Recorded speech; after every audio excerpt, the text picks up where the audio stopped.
What's up everyone, Colt here. Today I want to talk about what to me is the very first mod that I do on a Glock. So I've got a brand new Glock 19 Gen 5 right here, and the very first thing that I do on a new Glock is I do what they call an undercut. This is a very common thing with Glock owners. They call it the Glock knuckle.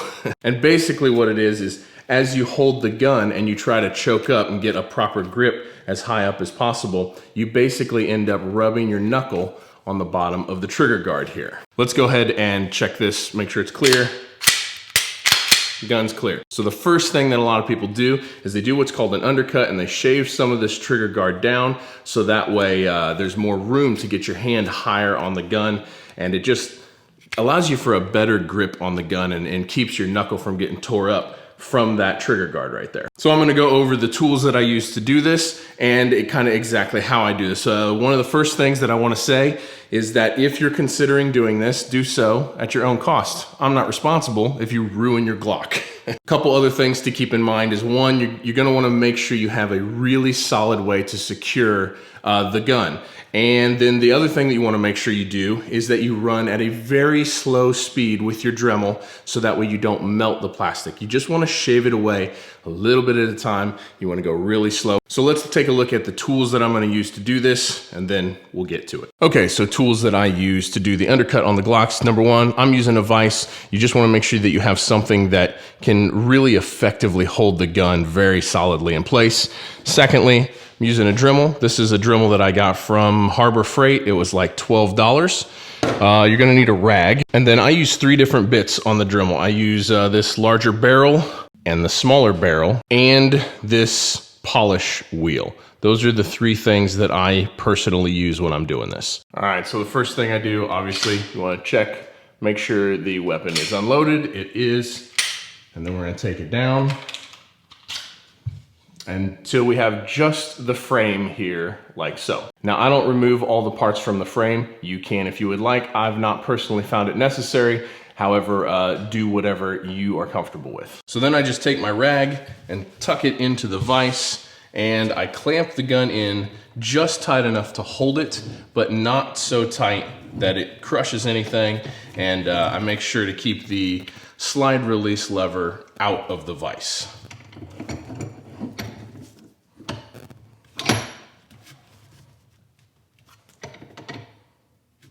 There we go. So just sturdy enough to hold it in place. And then, like I said, you're gonna just take your Dremel and you're gonna figure out exactly where you want your undercut. So for me, I always want the undercut to just be a perfect half circle of this Dremel here. And I want the back side of the groove to be flush with this grip angle right here. So I'm gonna take this Dremel, and on the very slowest speed that it will go, I'm just gonna start slowly, very carefully chipping away at this. And I'm gonna really take my time and make sure that the plastic doesn't get too hot. Just keep chipping away at it till it's where you like it to be.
Okay, that's about as far as I'm going to take this one, so you can see how much thinner that is, but it's just a lot thinner and allows your knuckles to get really kind of up in there and allows you to get a higher grip on the gun, which is always a good thing. The higher you are, the better it is. Now you could make this as pretty or as not pretty as you'd like to.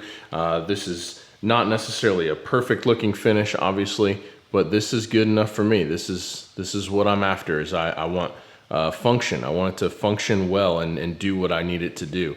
And being able to get my finger up in there, that's awesome. All right, so obviously you want to clean the gun really, really well. Make sure there's no shavings or anything else left down in there. And then we reassemble. And that feels really, really nice. That's so much more comfortable than it used to be. So this is my #1 mod for all Glocks. This is the very first thing that I do to any Glock. If you don't like doing this, cool, good for you. If you have a better way to do it, drop it in the comments, because I would love to hear from you, and if I can improve on something, I'd always like to do that. Don't forget to follow me on Instagram. I'll put a link in the description of this video. And if you enjoyed this video, consider subscribing and smashing that thumbs up button. All right, we'll see you guys in the next one.